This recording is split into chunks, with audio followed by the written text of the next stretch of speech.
I think you've kind of been exposed a little bit tonight to the kinds of dilemmas we all have to deal with, and it can be frustrating and it can be daunting. But we spent the first part of the night talking about the need to spend more money on public education, and there's not one person here that would say that's a bad thing. Interestingly enough, if we did take the current ECS formula and fully fund it, we'd need another $658 million. You're not going to be able to do that by cutting revenues. It's going to be a very difficult, and 658 million, it's hard to understand, but for a little bit more than that, you can run the entire University of Connecticut for a year, including the coaches' $1 million salaries for crying out loud. It's, Connecticut is so affected by what goes on Wall Street, the big banks, the big corporations. In 2008, when the market crashed, our revenues went down 27% in the course of 3 weeks. It was staggering. We've been trying to make the comeback, and I think in some areas we have.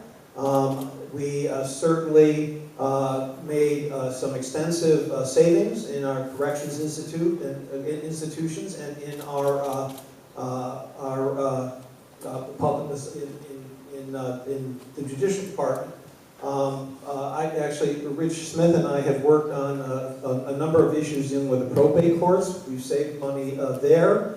And we need to do much more in the way of looking at how state government exists, how it's constituted, and look for the savings. The back rooms kind of things, you know, the supplies and the human resources and those things. But most of all, we've got to invest.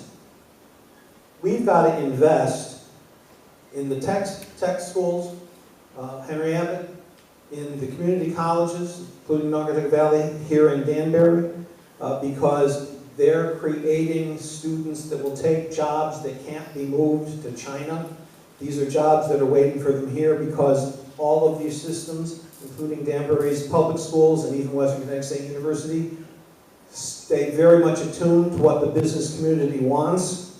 We need to provide entrepreneurship. This going to other states and cannibalizing jobs and bringing them to Connecticut, I don't know how good that is in the long run for the country, but I do know this. New startups start with people who are here already, and we need to invest there.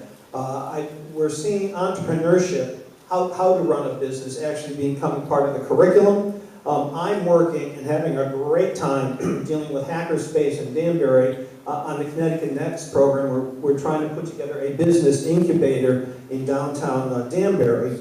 And we could actually go into another half an hour on we need to take care of the cities and stop using them as dumping grounds for poor people and ethnic minorities and bring them up to the levels that attract businesses.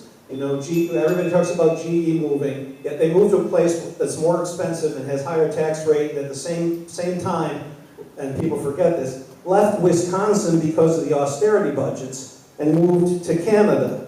I believe we need to do more trickle up and provide those good wages for good jobs, raise the minimum wage, and get our revenues up because people have better paid jobs. Thanks. Thank you.